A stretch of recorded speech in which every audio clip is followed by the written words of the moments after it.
सच्चाई हृदय मान लेगा ना, आपका आत्मा मान लेगी 100 की 100 सच्ची है जो परमात्मा ने बताई। और अब इसको सत्य को सत्य मानने में देर नहीं लगेगी। अपने थोड़े से फार्मूले याद रखो। सभी वेद कहते हैं परमात्मा ऊपर रहता है, मनुष्य सदृश शरीर में है, और वहां से वो गति करके आता है।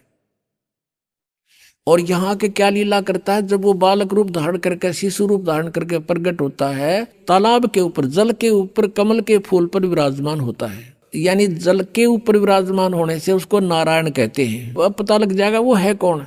और जो छोटे बालक जब होता है उसको कोई पुण्यात्मा संस्कारवश निसंतान दंपति उठा के ले जाती है। प्रत्येक युग में ऐसा होता है। और फिर परमात्मा वहाँ उनके परिवर्ष की लीला कंवारी गायों से होती है, कंवारी गाय से। तो पुण्यात्माओं 600 वर्ष पहले भगवान आए थे, कबीर जी, पूर्ण परमात्मा, परम अक्षर ब्रह्म। उन्होंने वो लीलाएं की थी जो वेदों में लिख रखी है। वेद तो केवल परमात्मा की पहचान बताते हैं, वो ऐसा है, ऐसा करता है। वो लीला किसने की है आज तक? श्री कृष्ण का इतिहास देख लो, वह भी आए पृथ्वी पर, जन्म हुआ माँ से। लेकिन कबीर परमेश्वर का माँ से जन्म नहीं हुआ। ये तगड़मबाजी बढ़ा करते नकली आदमी कि एक विधवा ब्राह्मणी थी, वो उसने शर्म के मारे गिरगी, उसका विधवा का बच्चा हो गया। उसके विधवा का, माँ का, बाप का, उसका कितने नाम गाम तो बता दो। है सट्टे मारे मूर्ख बना रखा था हमारे को, सारी झूठ बोल रखी थी, भगवान को कौड़ी सिद्ध कर दिया और कौड़ियों को लाल बता रखा था। और वो कंवारी गायों से दूध पीता है, वो कंवारी गायें दूध देती है। तो ये लीला परमेश्वर कबीर जी ने की थी, और आज तक किसी ने करी हो बता दो। और किसी का नो प्रमाण ऊपर तो चलकाया और सह शरीर चला गया वापस। एक दिखा दो जिनको हम भगवान मानते थे, राम श्री कृष्ण का दिखा दो। तो कहने का भाव पुण्यात्माओं, हम भगवान को पहचान नहीं सके क्योंकि जिनको हम गुरु मानने थे वो अंधे थे, ज्ञान नेत्रहीन थे। वो कहते मोती मुक्ता दर्शत नाही, यो जग है सब अंदरे, दिखत के तो नैन चश्म, इनका फेरा मोतिया बंदरे। किसी को मोतियाबिंद हो जाता है, उसकी आंखें स्वस्थ दिखाई देती हैं, और उसने दिखता कते नहीं, नपट अंधा होता है, ब्लाइंड मैन होता है वो। तो इसी प्रकार ये ज्ञान नेत्रहीन थे और दिखे थे चतुर, क्योंकि संस्कृत जाने थे। एक भाषा के जान लेने से उसमें लिखे हुए गूढ़ रहस्य को नहीं समझा जा सकता। अब हम हिंदी जानते हैं, मान ले किसी फॉरेनर ने आके हिंदी सीख ली और इसको तुलसीदास करित रामायण को ले गया वहां पर अपने देश में, और उसने अक्षर पैर का पता नहीं, राम कौन था, रावण कौन था, सीता कौन थी, कुंभकर्ण कौन था, और भाई विभीषण कौन था, तो उन्हें पता नहीं कि अटके बट मारेगा। एक हिंदी के जान लेने से उस कथा को वो कैसे सुलझा सकता है जो चौपाइयों में लिखी है।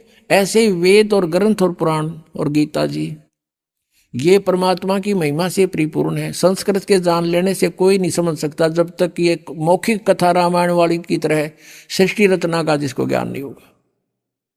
और वो सृष्टि रचना खुद रचने वाला ही बता सकता है। ठीक ठीक, अभी तक तगड़मबाजी बढ़ा रहे थे, अब प्रसंग जो आ रहा है वहीं पर आते हैं। क्या बताते हैं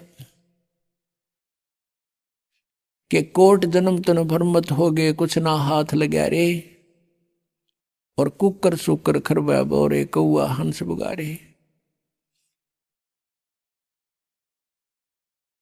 अब परमात्मा को पहचानना एक इतना आसान हो गया। एक तो ये पहचानना है कि सारे वेद बतावें, चारों वेदों को तो हम कति फाइनल मान रहे हैं। अब भी कोई उसको न्यू कहे कि मैं नहीं मानता वेदों को, वो तो फिर भक्ति योग प्राणी है नहीं, या किसी ने भ्रमित कर रखा, उल्लू ने, मूर्ख ने। जो ये कहते हैं हम वेदों को नहीं मानते, पुराणों को नहीं मानते, हम अपने गुरुओं के ज्ञान को श्रेष्ठ मानते हैं, तो सदग्रंथों को न मानना ही उनकी महामूर्खता है। और कबीर जी की वाणी भी सदग्रंथ है, वो सब ग्रंथों का ग्रंथ है, यानी उसमें ऑल इन वन है, नो समझ लो। और दूसरा वेद बताते हैं, फिर वो लीला किसने की, फिर आंखों देखा संत बताते हैं। हम सुल्तानी नानक तारे, दादू को उपदेश दिया, जात जुलाहा भेद न पाया, वो काशी माहे कबीर हुआ। आदरणीय गरीबदास साहिब जी बता रहे हैं, उनको भगवान मिले थे, जिनको वो आकर मिलते हैं अच्छी आत्मा दृढ़ भक्तों को। उनमें से एक आदरणीय नानक साहिब जी हैं, वो कहते हैं, फाई सूरत मनुकी वेश, ए ठगवाड़ा ठगी देश, खराब सियाणा भोता भार। ये धानक रूप रहा करतार।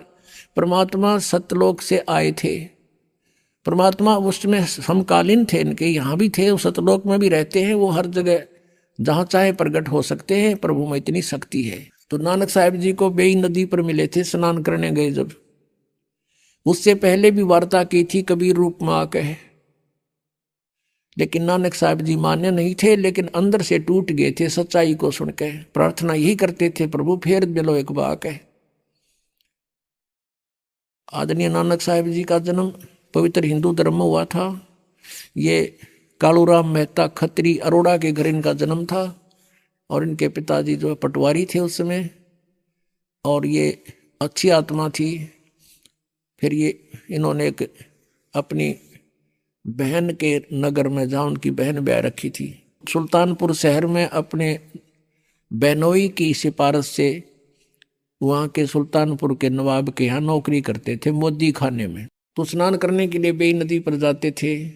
पहले परमात्मा कबीर जी उनसे मिले, चर्चा की और बताया कि मैं कबीर हूँ और छोटी जाति का धारणक हूँ, काशी में रहता हूँ और मैं ज्ञान की तलाश में घूम रहा हूँ। तो नानक साहिब जी ने बताया कि श्री कृष्ण जी, श्री विष्णु जी सर्वशक्तिमान हैं, ये परम शक्ति हैं। गीता में इसी का वर्णन किया गया है, यानी जैसा भी उन्होंने, श्री नानक देव जी ने ब्रजलाल पांडे से गीता पढ़ा करते थे, जैसा भी ऐसे इन गुरुओं ने हमें ज्ञान दे रखा था, उसी आधार से नानक जी ने बहुत अपना सुनाया कि ऐसे है, श्री कृष्ण सर्वेश्वर हैं, सर्वशक्तिमान हैं, इन्हीं की भक्ति से मोक्ष होगा। तो परमात्मा ने उनसे 7 श्लोकों के उत्तर पूछे थे नानक साहब जी से। एक तो ये पूछा था कि यदि श्री कृष्ण जी सर्वशक्तिमान हैं, चौथे अध्याय के 5वें और 9वें श्लोक में, दूसरे अध्याय के 12वें श्लोक में, 10वें अध्याय के दूसरे श्लोक में कहता मेरी तो जन्म मृत्यु होते। 18वें अध्याय के 62वें श्लोक में ये किसको, किसकी शरण में जाने को कह रहे हैं, पूछना आपके ब्रजलाल पांडे से। 7वें अध्याय के 18वें श्लोक में अपनी गति को अनुत्तम कह रहे हैं। उत्तम पुरुष है तो अन्य वो कौन है। चौथे अध्याय के 34वें श्लोक में कहा कि तत्व ज्ञान तो कोई और है, ये गीता वाला ज्ञान तत्व ज्ञान इसको संत बतावेंगे। इन बातों को कह करके नानक साहब जी नाराज हो गए ये सुनकर, लेकिन रात्रि के समय करवट बदलते रहे कि सचमुच बात तो सारी सच्ची है। नानक साहब भी पढ़े हुए थे, हिंदी भी पढ़े थे, फारसी भी पढ़े थे।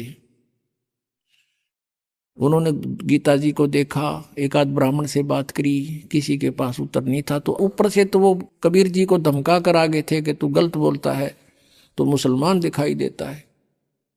तो परमात्मा चले गए थे उस टाइम। कुछ दिनों के बाद उसको ऐसी कसक लगी नानक जी को, अंदर से रोने लगे, तड़पते थे। एक बार फिर मिले महाराज, फिर बात करेंगे। वो फिर दोबारा फिर मिल गए 15-20 दिन के बाद। उस समय केवल नानक जी को दिखाई दे रहे थे, अन्य को नहीं।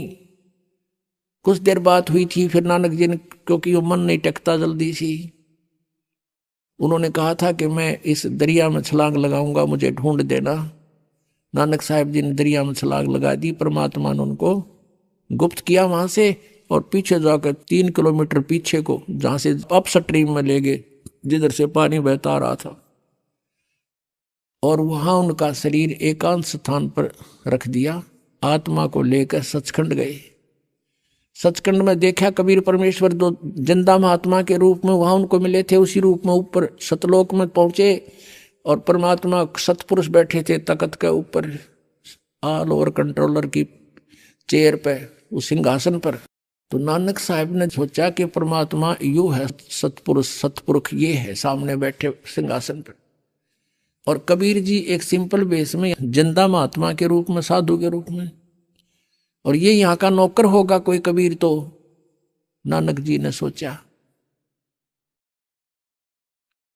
अब उस समय तक परमात्मा ने ये डिस्क्लोज नहीं किया। जब पहले रूप में मिले थे, जब तो कबीर रूप में मिले थे, दोबारा जब आए जिंदा महात्मा का रूप बना कर आगे, शरीर दूसरा था, चेहरा नहीं मिल रहा था बनारस वाले से। फिर उनको लेकर गए ऊपर। ऊपर जाकर क्या देखा, कबीर जी जो जिंदा महात्मा के रूप में गए थे और दूसरा उन्हीं का रूप बैठा था, तेजों में करोड़ सूर्य मिला दे करोड़ चंद्रमा, ऐसा एक रोमकूप की शोभा। उसके ऊपर चौर करने लगे कबीर साहब। नानक जी ने पक्का हो गया कि सतपुरुष अकाल पुरुष तो यू है, ये बैठा तख्त पर जेड़ा, ये नीचे से ये बाबा जी आया महात्मा, ये इनका नौकर है। इतने में क्या हुआ, वो तेजों में शरीर वहां से उठा अपने सिंहासन से, और कबीर जी नीचे से जिंदा महात्मा वाले रूप में गए थे, वो विराजमान हो गए। उस समय उस परमात्मा का वो रूप जो बना, जब सिंहासन पर विराजमान हुए, जो अकाल मूर्त तेजों में शरीर वाला था वो चवर करने लगा। उस कबीर परमेश्वर जिंदा वाले बाबा वाले महात्मा वाले स्वरूप के ऊपर चवर करे नौकर की तरह। उस समय परमात्मा का जो स्वरूप बन गया वो कबीर जी वाला बन गया, जो धारणक रूप में, जो लाहे रूप में बनारस में थे और जो पहले नानक जी को मिले थे। और वो तेजों में शरीर जो था कबीर जी के जिंदा महात्मा वाले शरीर में समा गया, अलग कोई नहीं रहा, ओनली वन गॉड है, एक परमात्मा कबीर जी विद्यमान थे, बनारस वाले धानक, ऑल ओवर कंट्रोलर की तख्त पर सिंहासन पर। अब नानक साहब से कहा कि जाए, तीसरा दिन हो गया, इस तरह परमात्मा ने सारे ब्रह्मांड दिखाए, ब्रह्मा विष्णु महेश दिखाए, उनकी रचना बताई, कैसे इनका जन्म हुआ। अब परमेश्वर ने कहा कि अब जाओ प्यारी आत्मा, अब उन भोली आत्माओं को समझाओ जो काल के जाल में फंसी पड़ी है। अब वहां जाकर के प्रत्येक आत्मा ये चाहती है मैं वापस ना जाऊं उस गंदे लोक में। नानक जी ने प्रार्थना की, लेकिन परमात्मा ने कहा अब जाओ, आपकी आवश्यकता है वहां पर, मेरे गवाह बनोगे, लेकिन ऐसे नहीं मैं रख सकता, आपको ये भक्ति करनी पड़ेगी सतनाम की, और सतनाम बिना मोक्ष नहीं हो सकता। ये 2 अक्षर का नाम है, यानी पूरा ज्ञान उनके अंदर फीड कर दिया। अब उधर से नानक जी को मर्त जान करके डूब गया दरिया में, उसकी खोज शुरू होगी। नवाब ने भी खोज शुरू कर दी, गोताखोर लगा दिए, जाल डाल रहे हैं इधर इधर डाउन स्ट्रीम में, और नानक जी का शरीर रखा 3-4 किलोमीटर अप स्ट्रीम में जंगल में। तीसरे दिन वो आत्मा वापस भेज दी भगवान ने उस शरीर में। नानक जी वहां से उठकर सुबह सुबह फिर उसी दरिया पर आकर खड़े हो गए जहां लोग स्नान करने जाते थे, और वो भी जाया करते थे। कहाँ तो हाहाकार मची हुई थी, और मर गया डूब गया, मर गया डूब गया। उधर क्या देखा, वो तो सामने खड़ा है, सारा शहर उमड़ गया देखने के लिए। तब नवाब की नौकरी त्याग दी और कहा कि अब सच्चे सरकार की नौकरी करेंगे। तो फिर वो इस खोज में परमात्मा ने कहा था कि मैं बनारस में हूं, काशी में, और वहां आ जाना, सतनाम दूंगा, और सतनाम बिना मोक्ष नहीं, और वो काल का लोक। तो सतनाम प्राप्ति के लिए, और नानक जी ने वाहे गुरु कहा था कि वाहे गुरु। जब अकेले रह गए ना तख्त पे कबीर जी सतलोक में, और दूसरा रहा नहीं भगवान, जब ने कहा था वाहे गुरु, सही रास्ता दिखा दिया। और स्वयं भगवान वाहे गुरु, वो नीचे आ गया। नीचे आकर उसके मन में रट लगी कि वो ही गुरु मिला जो सतनाम दे। और ये 7 श्लोक जो परमात्मा ने प्रश्न किए थे नानक जी ने, ये 7 श्लोक उसने नोट कर लिए। जो भी कोई ब्राह्मण विद्वान मंडलेश्वर उनको मिला, उनसे 7 श्लोक करते थे। बताइए 18वें अध्याय के 62वें श्लोक में यो गीता ज्ञानदाता किसकी शरण में जाने को कहता है। फिर वो करते फरड़ अपनी शरण में कहता है, अपने बारे में कहता है, कहते छड़ दे गल। फिर वहां से चल पड़ते थे। वो न्यू पहचान करते जा रहे थे कि कौन से हैं वो भगवान। यु ज्ञान जब स्वर में बोलेगा वो सही गुरु वही पावेंगे असली तक। उनकी खोज करनी थी, कहीं महात्माओं में यही छुपे ना हो। पहली उदासी यानी कति मायूस होकर यात्रा की थी, उसको प्रथम उदासी कहते हैं। तो बनारस में पहुंचे। कबीर जी ने यह भी बता दिया था कि मैंने रामानंद जी को गुरु बना रखा है, वो मेरे गुरु जी हैं, पहली मीटिंग में बताया था। तो रामानंद जी सुप्रसिद्ध थे। रामानंद जी के आश्रम में पहुंचे, वहां उनसे प्रश्न किया कि ऐसे ऐसे गीता में लिखा है, क्या आप जानते हो? रामानंद जी महात्मा थे, वो सच्ची बोला करते। कहने लगे भाई आजा, बैठ जा सरदार जी, आजा बच्चा, मैं जानता नहीं था लेकिन अब जान गया हूं। मैं नहीं जानता था, मैं विद्वान पाक रहा था, लेकिन मुझे कख का पता नहीं था। वैसे तो वो मेरे को उन्होंने वचन दे दिया, वो भगवान है, परमात्मा है, अब मालिक हैं, सतपुरुष हैं, और मेरे को उन्होंने अपनी स्थिति ऊपर दिखा दी सारी, लेकिन उनकी आज्ञा का मैं पालन कर रहा हूँ। वो मेरे शिष्य नहीं है, मेरे गुरु हैं, लेकिन मर्यादावत उन्होंने कहा कि मुझे आप अपना शिष्य ही मानोगे। वो मेरे शिष्य कहो, मेरे गुरु कहो। और भाई उस कबीर जी ने मुझे यो ज्ञान बताया है। तो नानक जी ने कहा कहाँ मिलेंगे वो, कि अभी आएंगे शाम को यहाँ पर। नानक जी ने सोचा इतनी देर कौन डटा भगवान पृथ्वी पे, और हमने उसके लिए खोज के लिए सिर दे रखा। कहने लगे महाराज मुझे एक रास्ता बता दो, कहाँ है वो, कि वो अपनी झोपड़ी में होंगे। एक सेवक भेज दिया कि जाओ झोपड़ी पर छोड़ के आओ। अब जाकर देखा उस परमात्मा को, खड्डी में कपड़े बुने दानक का काम करे थे, उन ठानी जानते, पता था आव एक आत्मा प्यारी। जब देखा वहां पर सतलोक का नजारा सारा दिखाई दिया, ओए होए, कहते झांकी वे कबीर की नानक की तीवा, और वह सिखा के गलपड़ी कौन छुटावे था। अब जैसे कबीर जी का वहां देखा सतलोक में, ओए होए, फिर वहां बैठे दिखे, वाह हे गुरु, और कहते वहां एकदम इतनी उमंग में भर का आवाज लगाने लगे, फाई सूरत मुलोक की वेश, ए ठगवाड़ा ठगी देश, खरा सियाणा बहुता बार। देखो ये धानक रूप रहा करतार, कि ये ठग है, हमें मूर्ख बना रहा है, बका रहा है, जैसे प्यार में क्या करें ठगे, और आख्या में पानी भर रखा। सारे जुलाए इकट्ठे हो गए वहां के, कहते हैं ये भगवान है, परमात्मा ये है, पूर्ण ब्रह्म है। अब कहते हैं घर का जोगी जोगड़ा, बाहर का जोगी सदे। वो दुल्हाए वहां के उसको एक आम सिंपल मैन मानते थे। वो क्या कहते हैं, ये देखो पंजाबी है, पंजाब तो आके पागल बन गया, इसने भगवान बतावे, नीरू के बेटे ने, किससे का ना तसल्ली हुई। तो परमात्मा ने कहा प्यारी आत्मा, अब इसने राज रख, थोड़े दिन गुप्त रखना, जिक्र ना करना, तेरा भी दिल तोड़ देंगे ये। अपनी भक्ति करो और प्रचार करो इस ज्ञान का, और ज्यादा डिक्लेयर ना करना, अभी इसको गुप्त रखना हमने कुछ दिन। तो कहने का भाव ये है कि जिनने महापुरुषों ने भगवान मिला, और जिनको हम मानते हैं वो परमात्मा से मिले, और उन्होंने बताया है कि धानक रूप रहा करदार, हक्का कबीर करीम तू बे ए परवरदिगार। गुरु ग्रंथ साहिब के 721 पृष्ठ पे लिखा है कि एक अर्ज गुप्तम पेश तोदर कून करतार, हक्का कबीर करीम तू बे ए परवरदिगार। हक्का कबीर माने सत कबीर। और ये 24 पृष्ठ पे लिखा है, भाई सूरत मुल्क की वेश, ए ठगवाड़ा ठगी देश, और खरा सियाणा बोता भारी, धानक रूप रहा करतार। अपने आत्माओं, हमने भगवान को पहचानने में घनी देर ना लग गई वे। हम अज्ञान में कितने आट रखे इन्होंने, लेकिन परमात्मा का ये तत्व ज्ञान ऐसा है।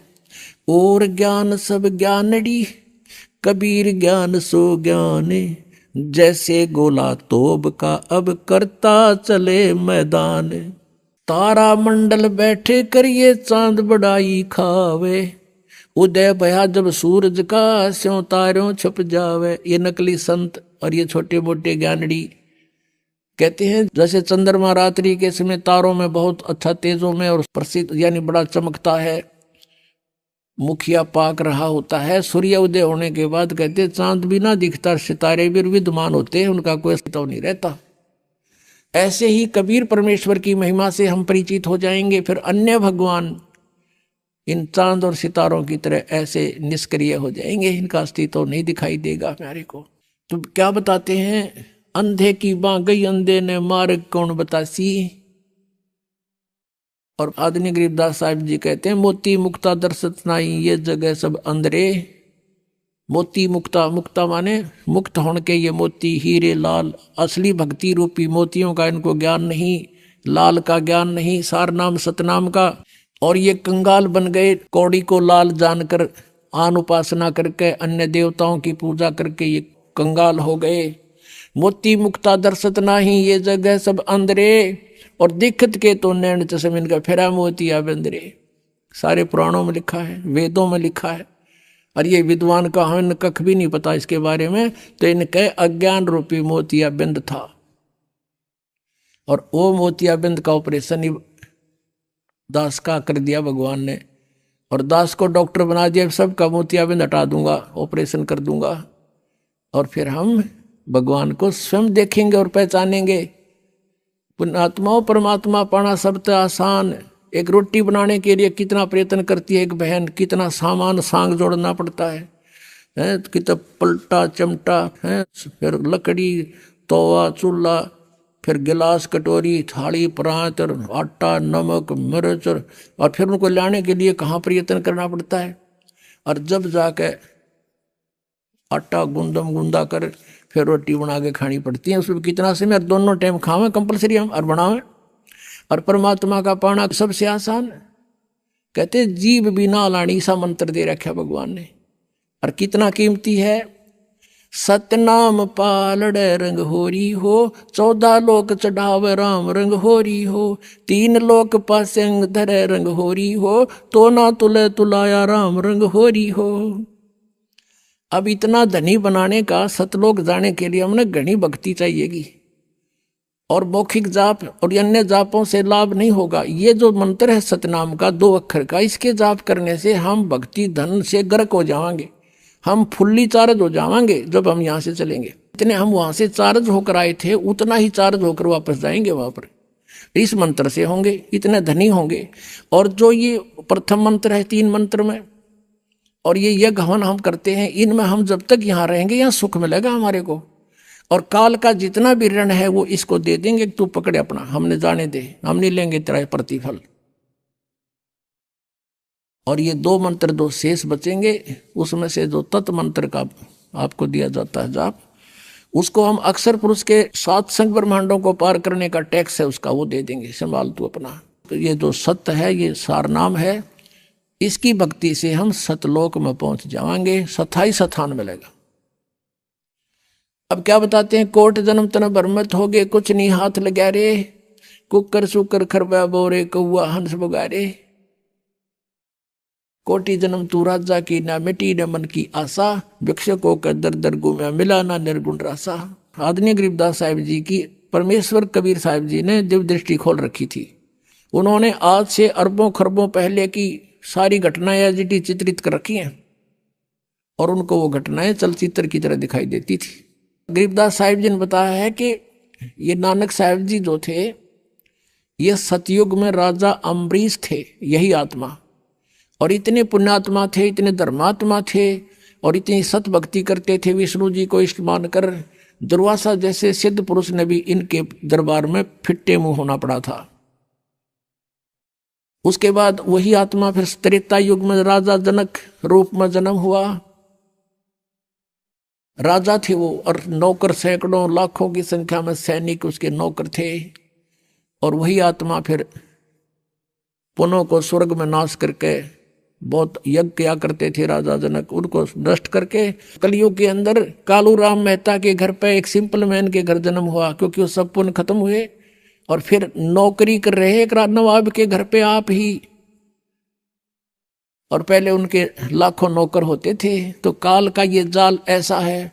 जब नानक साहिब जी को अपने पिछले जन्म दिखाए परमात्मा ने कि आप राजा थे, राजा जनक भी आप थे, और अब आप क्या हो, पेटा भर गया उस पुण्यात्मा का भगवान देखकर। इनको कहते हैं जो दृढ़ भक्त होते हैं उनको भगवान मिलते हैं। उस दिन के बाद फैसला कर लिया पूरा हिंदू समाज। नानक साहिब जी के पिता भी विरोधी हो गए थे कि के पैदा हो गया हमारे देवताओं ने बुरा बतावे, और सब ब्राह्मण विरोधी हो गए थे कि ये पागल हो गया, इसका पता नहीं क्या हो गया, ये सब उल्ट सुलट बोल रहा है। तो इस प्रकार पुण्यात्माओं अब क्या बताते हैं, कोट जन्म तन भ्रमित हो गए, और यदि परमात्मा ना मिलते हुआ प्यारी आत्मा अगले जन्म में 84 लाख योनियों में जाती। कोट जन्म तन भ्रमित हो गए, कुछ ना हाथ लगा रे, कुकर सुकर खरबा बोरे, कौआ हंस बगारे, कोट जन्म तू राजा की न्या, और मिटी न मन की आशा, भिक्षकों का दर दर घूमया, मिला ना निर्गुण रासा। आप ऐसे साधक भी रह चुके हो, घर त्याग गए, नगर से एक सूखी रोटियां मांग लेगी, 2 रोटी खाई 4 खाई, बाकी कपड़े में बांध कर वृक्ष के बांध दी, सूख गई। एक दिन भूखा रहे, अगले दिन उन्हीं को भिगो कर खा लिया, यानी 3 दिन का काम चला लिया, एक दिन की भिक्षा तय, और खूब घोर तपस्याएं की, साधनाएं की, अन्य नामों की, अन्य साधनाएं की। उनसे क्या हुआ? तप से राज राजमदमानम, और जन्म तीसरे शुक्र सवानम। कहते हैं इंद्र कुबेर ईश की पदवी, इंद्र की पदवी प्राप्त कर ली ऐसी साधनाएं करके तूने। और इंद्र का कितना समय होता है? 72 चतुर्युगी, 72 चतुर्युग तक वो शासन करता है ऊपर, 72 चतुर्युग तक। और उसके बाद उसके दौरान इंद्र को एक हिदायत होती है, इंस्ट्रक्शन होती है, एक कंडीशन होती है कि तेरे शासन काल में, और यदि कोई इंद्र की पदवी प्राप्त करने योग्य तपस्या धर्म और यज्ञ कर लेगा तो तुझे बीच में ही तेरा शासन छीन लिया जाएगा और उसको इस पद पर विराजमान किया जाएगा।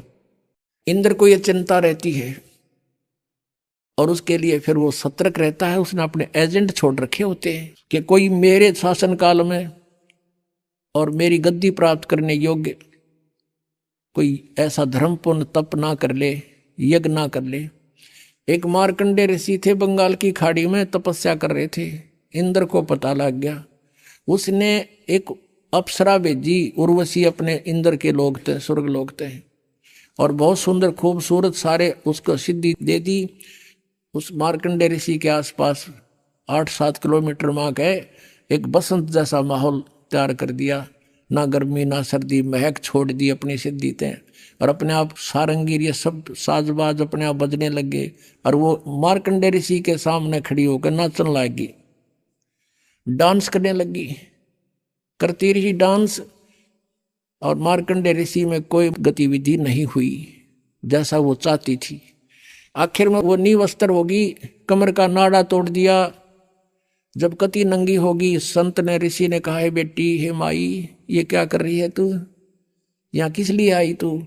तो शर्मिंदा होकर के वस्त्र पहन कर कहने लगी, हे मार्कंडे ऋषि, मेरे को देखकर इस बनखंड में जितने भी तपस्वी थे सब डामाडोल हो गए, इनका तो दीर धर्म नष्ट हो लिया, और तुम पता नहीं कहाँ तुम्हारी समाधि थी, तुम जानो। अब उसने कहा मार्कंडे ने कि मेरी जहां समाधि थी वहां तेरे जैसी तो नाचने वालियों की 7-7 बांदी थी, नौकरानी थी। वो कितनी खूबसूरत होंगी जहां मैं देख रहा था डांस। तेरे तो कोई सुथरी हो ना, उसने भेज, कोई तेरे से सुंदर हो। तब उसने कहा कि मैं इंद्रलोक में सबसे सुंदर मैं ही हूं, मैं इंद्र की पटरानी हूं, और आप एक बार इंद्रलोक में चलो, नहीं तो मेरी मजाक करेंगे, मुझे दुहागन कर देगा इंद्र, नो कहेगा तू आर का आगी, मुझे सजा मिलेगी। अपनात्माओं, जैसे हम हठ योग का जो ध्यान करते हैं ना, ये कति अज्ञानता है। 2.5 घंटे सुबह, 2.5 घंटे शाम, ये तो बात तो कुछ कोई ना, ये तो बकवाद से मेरी। हजारों वर्ष, सैकड़ों वर्ष सारा दिन साधना करते थे, मेडिटेशन लगाते थे। मेडिटेशन के वैसे होता है जैसे आप फिल्म देखने जाते हो, 3 घंटे जाते थे, अब तो नहीं जाओगे, ना जाते हो। 3 घंटे इसे लगे 3 मिनट में गए, क्योंकि वो बकवाद दिक्कत थी सारी अनोखी सी। ऐसे ही समाधिस्थ जो होते हैं, अंदर शरीर के अंदर चैनल लगे हमारे शरीर में, जैसे टीवी में चैनल होते हैं, और पिछले संस्कार से इंसान कोई साधना का प्रयत्न करता है तो उसका कोई, जब समाधिस्थ होने का हठ योग करता है तो कोई चैनल ऑन हो जाता है, यानी हम अंदर कमल है, वो कोई सा कमल खुल जाता है उसके पिछले संस्कार से, और फिर उसमें प्रवेश कर जाता है। वहां सब ये डांस, नाचने गाने ये सब हो रहे हैं ऊपर के लोकों में। वहां तो अपनी कमाई खराब करने जाती है सब पुण्यात्माएं। तो ये मन आप कहीं बैठ कर देखना, 10 मिनट भी भक्ति ना करने दे। जब मैं सोचा चल वहां चलते हैं, नो करते हैं, कहीं बस की इंतजार करती है ना, और बस स्टैंड पर बैठ जा, 10 बैठा होगा, देखिए कि छियाली, और फिर बैठ जा, फिर थोड़ी देर में उठ कर देखेगा कोई दिखेगी तय। और ये बैठे रहते हजारों वर्ष, ये न्यों बैठा करते कि यहां से इस मन को ऊपर और अच्छी बकवास दिखाई दे थी। मार्कंडे ऋषि कहता था, मेरी समाधि ब्रह्मलोक में पहुंच रही थी, सहस्रार कमल में, और इस टीवी देख रहा था शरीर के अंदर। वो यहाँ ये चोटी दौर है, तो वहां होटल है, होटला में जीवात्मा वहां पहुंच गई मार्कंडे ऋषि की, और तभी तो ये बैठे रहा करते इतनी समय तक ना, कौन बैठे, और बैठने से इनका तप बन जाता, तब से अगले जन्म में राजा और कुछ दिन स्वर्ग में, और फिर 84 लाख योनियों में इनका ऐसी दुर्गति हो रही थी। उर्वशी कहने लगी कि इंद्र की पटरानी मैं ही हूं। तब मार्कंडेय ने कहा, जब इंद्र मरेगा तू क्या करेगी? उस इंद्र की रानी ने, इंद्राणी ने कहा सची ने, कि मैं 14 इंद्र वरूंगी। ये भूत मारा किलकी में, ये पहला करके साधना गलत है। अरे अब ये सही कहे गया बिरान माटी तो न्याय वो है जो महाराज जी बता रहे हैं। प्रिया दच्चा जब है, जब सारा काम बिगड़ ले है, लेकिन फिर बात क्या बने, फिर कोई यूज नहीं इसका। तो कहने का भाव ये है कि वो कहने लगी, देखो पुण्यात्माओं, कितना गहरा ज्ञान दिया परमेश्वर ने। वो जो सची रूप में इंद्र की पटरानी रूप में जो आत्मा है, उसने कभी जन्म जन्मांतर में कितने पुण्य करे, वो 14 इंद्र मर जाएंगे और वो अकेली उनकी पटरानी बनी रहेगी। उन्हें तो वहां सुख भोगने का मतलब है, अपना आनंद लेना है, वहां इज्जत बेइज्जती कुछ नहीं है ऊपर के लोगों में। वो तो पटरानी बनी रहेगी। इंद्र मर गया, बेहतर चौकड़ी युग पूर्ण होते इंद्र मर जाएगा। और वो क्या बताती है कि जितने इंद्र मैं भोगूंगी, यानी वो तो अकेली रहेगी पत्नी उनकी, और 14 इंद्र एक ब्रह्मा के एक दिन में 1008 चतुर्युग हैं, और इंद्र का शासन काल 72 चतुर्युग का होता है। तो 14 इंद्र इसमें अपना शासन काल पूरा कर जाते हैं। 1008 चतुर्युग होता है वैसे, लेकिन लंप संप इसको 1000 चतुर्युग मानते हैं। तो वो क्या कहती है कि उसने इतनी अच्छी तपस्या साधना भक्ति धन धर्म कर रखा था कि 1008 चतुर्युग तक वो अकेली आनंद भोगती है एज ए पटरानी, यानी स्वर्ग लोक में। और 14 इंद्र अपना शासन काल 72 चतुर्युगी पूरा करके मरते रहेंगे, तो वो गधे बन जाते हैं। 67 गधे की योनि से होता है इंद्र का जो जीवन 83 लाख योनियों में। अब क्या बताया है कि तू इंद्र मरेगा जब क्या करेगी? ऋषि मार्कंडेय ने पूछा। इंद्राणी ने उत्तर दिया कि मैं 14 इंद्र भोगूंगी। मार्कंडेय ने कहा कि वो 14 भी मरेंगे जब क्या करेगी कि मैं तो गधी बनूंगी, और जितने इंद्र में भोगूंगी वो गधे बनेंगे। फिर जिस लोक के राजा भी गधे बने और रानी भी गधी बने, फिर मुझे वहां क्यों ले जावे थी? न्यो बोली अपनी इज्जत रखने खातिर, ना तो वहां न्यो कहेंगे कि तू हार का आगी। अब मार्कंडेय ऋषि हंसे, फिर न्यो बोले रे तू आज भी गधी 14 खत्म करेगी और मेरे पाछे फिर खुद का गधी बनोगी। बता तू भी इज्जत की ठेकेदार नहीं हो रही, अब बिनो का बेइज्जती होगी। अरे थारा गजब हो। इतने में इंद्र आ गया। इंद्र आ गया, कहा हे बंदनवाज, इंद्र की गद्दी प्राप्त करो, तुम जीते हम हारे। मार्कंडेय ऋषि कहने लगा, रे रे इंद्र क्या बोल रहा है? इंद्र की गद्दी तो मेरे लिए काग की बीट है, और बेटा आजा मैं तुझे ब्रह्मलोक का रास्ता बता दूं, वहां बड़ा सुख है, ब्रह्मलोक में इतना आनंद है, ये तो कुछ भी नहीं है। अब उसने ब्रह्मलोक के आनंद का बेरा था, इस तागे इनको ज्ञान नहीं था ऋषियों को। ओम का नाम जब है ब्रह्मलोक में, वहां ठाठ होकर फिर मार्कंडेय भी पशु बने, वो उसका याद नहीं थी। जिसने जो साधना वो अपने को सुपीरियर मानता है, लेकिन ब्रह्म साधना इनसे अच्छी है, इन अन्य डले ढूंढते, लेकिन वो भी मोक्षदायक नहीं है। लेकिन मार्कंडेय को वो अपनी मोक्षदायक लगा थी, इंद्र वाली से बढ़िया। तो इंद्र से कहा कि आजा इंद्र, तुझे ऐसा मार्ग बता दूंगा, और छोड़ दे इसने। इंद्र कहता है कि महाराज जी फिर देखूंगा, इब तो मैंने मौज मारने दो, अगजा मर ले कुआ पड़ के। अब गधा अपने पाछे के देखेगा, फिर तो कुमार देखेगा। अब जैसे आप जिस ज्ञान से परिचित होते हो, अपने मित्र से, भाई से, या किसी और रिश्तेदार से बताते हो, दास के साथ भी ऐसे बनता था। तो सारी बात सुन सुना के वो नो क्या करता, हम उनको बताते भाई पशु बनेंगे, गधे बन जावांगे, कुत्ते बन जाएंगे, फिर तो बिरान माटी होगी। नो बोला देखी जाएगी। बता गधे बने पासे के देखी जाएगी, तो कुम्हार देखेगा, फिर तो डायमंड का बोरा गट्टा मारेगा लठ। अब देखना तो ईब है, बुराई छोड़ भक्ति कर, परमात्मा का नाम ले, सारा इतिहास खोल कर धर दिया परमात्मा ने, इस दास के माध्यम से खुलवा दिया सारा ज्ञान। तो इसी तरह जैसे कोई गुट्टी लाव है सामने, वह टीटी बन जा गुट्टी ला गए, उन्होंने सोचा गुट्टी छोड़नी पड़ेगी, उन्होंने फिर देखांगे, फिर कुम्हार देखा, फिर तो तुम नहीं देख सकते। तो ये किसी ना कोई ऐब किसी के अंदर काल ने फट कर रखा है, या कोई और बकवाद बढ़ रहा है, तो वो ना छूटती, और वो छोड़ने पार पड़ेगी। वो तो कल मृत्यु होगा तो छूटेगी, जिसको तू अपनी मान रहा है। तो इन फार्मूलों से हम इस मार्ग पर दृढ़ होकर चल सकते हैं। अब इसको लंबा ना करके थोड़ा शॉर्ट में बताते हैं। फिर क्या बताते हैं, इंद्र को भी और ईश की पदवी, और ब्रह्मा वरुण धर्मराया, विष्णुनाथ के पुर को जाके फिर भी वापस आया। कहते असंग जन्म तना मरत्या हो गए, जीवित क्यों ना मरे रे, ये 12 मद महल मठ बोरे बहुर ना दे धरे रे। जीवित मरना किसे कहते हैं?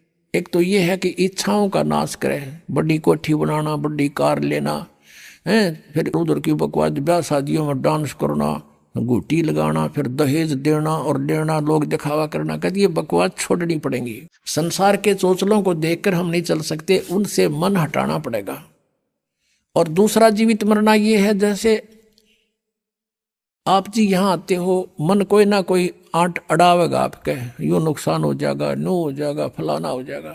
तो उस समय विचार करना चाहिए कि जो व्यक्ति ऐसे कंपलसरी काम के लिए नाइट सर्विस से गया था और वापस आना था, उसने रात्रि में मृत्यु होगी, एक्सीडेंट होगा उसकी।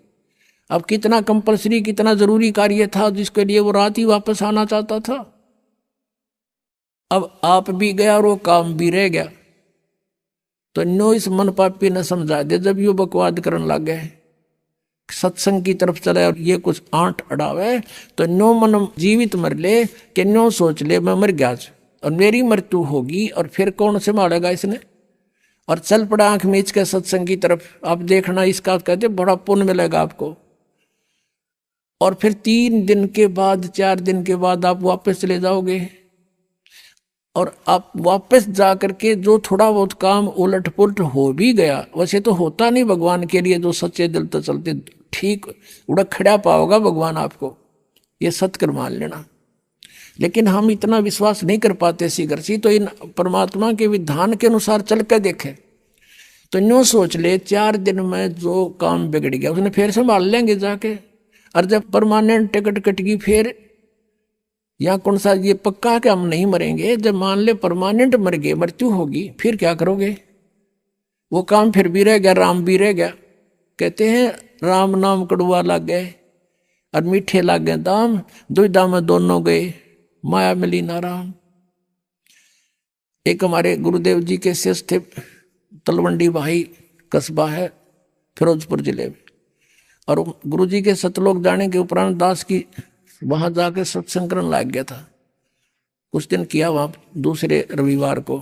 तो उनका गुरुजी के जो शिष्य थे, उनका कोई रिश्तेदार आया था, कोई बुढ़िया के शौक व्यक्त करने। शुक्र को आया था, शनिवार को उसने जाना चाहा। उन्होंने कहा कि हमारे यहाँ सत्संग सुनना, सत्संग होगा कल रविवार को 9 से 11 सत्संग है, सत्संग सुनना। बोला मैंने बहुत सुन रखे सत्संग। उन्होंने कहा कि आपने ऐसा सत्संग नहीं सुना होगा, आप अवश्य सुनना। बोला नहीं, मुझे बहुत ज़रूरी कार्य है, वहाँ एक कॉन्ट्रैक्ट होना है, मेरा एग्रीमेंट होना है, और उसमें मुझे 5 लाख का बेनिफिट होगा। तुम क्या जानो मेरे व्यवसाय के बारे में। और सन 1997 की बात है ये, 1997 में 5 लाख, आज के 50 लाख है, न समझ लो। वो नहीं माना, वो चला गया। शनिवार को शाम न चला वहाँ से चंडीगढ़ के लिए। अंबाला के पास आकर के एक बजरी का भरा हुआ ट्रक खड़ा था, उसके दोनों पिछले 4 पहिए निकाल रखे, पिछले, और जैक लगा रखा था डिफेक्ट हो जाने से। उसने तो वो एग्रीमेंट दिखाई दे था, पूरा परिवार कार में 4 सदस्य थे, 2 बच्चे और 2 वो खुद। मारुति कार थी, फुल स्पीड पर चल रहा। वो ट्रक के नीचे जा घुसी, वो जैक हटा, सारा ट्रक ऊपर पड़ गया, बजरी का भरा हुआ, कचूमर निकल गया, 4 मर गए। अब चाट लिया उन 5 लाख रुपया ने। परमात्मा कहते हैं राम नाम कड़ुआ लागे, मीठे लागे दाम, और दुविधा में दोनों गए, माया मिली ना राम। तो इस तरह से मन पापी को अपने मालिक के इन फार्मूलों से हटाकर और इसमें जोड़े रखे भगवान के पाले पे। फिर क्या बताते हैं, दोजिक भिष्ट सभी ते देखे राजपाट के रसिया, और 3 लोग से तरपत नाही यो मन भोगी खसिया। कोई सरपंच बन जाता है, नो नीत रहे चेयरमैन बनूं, चेयरमैन बन जाए नो सोचा मैं एमएलए बनूं, एमएलए बन जाए नो सोचा मंत्री का दाव लगे, मंत्री बनते नो सोचा मुख्यमंत्री बनूं जो पेटा भरे। इतना मृत्यु हो जा भाई, दर दर फिरे। अब जैसे अरुणाचल का एक मुख्यमंत्री, आंध्र प्रदेश का मुख्यमंत्री और पोलैंड देश का पूरा कैबिनेट, पूरा मंत्रिमंडल इंक्लूडिंग प्राइम मिनिस्टर एक जहाज में क्रैश होकर मर गए। ये हेलीकॉप्टर में जा रहे थे जल्दी के मारे, ये दोनों मुख्यमंत्री जी ये यहाँ मर गए। अब इनको कितना कंपलसरी, कितना जरूरी काम होगा, जो हेलीकॉप्टरों से यात्रा कर रहे थे, जाता हूँ मीटिंग करूंगा, फलाना करूंगा, फलानी फाइल साइन करूंगा। अब परमात्मा बताते हैं कि इन बातों ने याद करो तुम कि दोजिक बीस सभी ते देखे राजपाट के रसिया और 3 लोग से तरपत नाई यो मन भोगी खसिया। इसने 3 लोग भी दे देना तो भी संतुष्टि नहीं इसकी, न सोचो और कितने पावत जब बात बढ़े। कहते सतगुरु मिले तो इच्छा मेटे पद मिल पदे समाना और चलन सा उस लोक पठाऊं जो आदि अमर अस्थाना। आदरणीय गरीबदास साहब जी कहते हैं कि सतगुरु मिले तो इच्छा मेटे। इस तत्व ज्ञान से आपके सभी इच्छाओं का नाश कर देगा। यहाँ की कोई भी वस्तु तुम्हें सुहावे नहींगी जो भक्ति बाधक हो। सतगुरु मिले तो इच्छा मेटे पद मिल पदे समाना। पद माने वे ऑफ वर्शिप।